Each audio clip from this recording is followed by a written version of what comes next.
Was bedeutet Hutzwapare?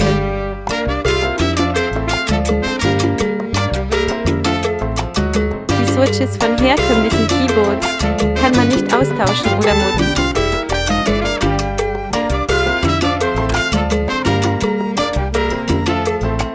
Bei unseren Keyboards geht das schon.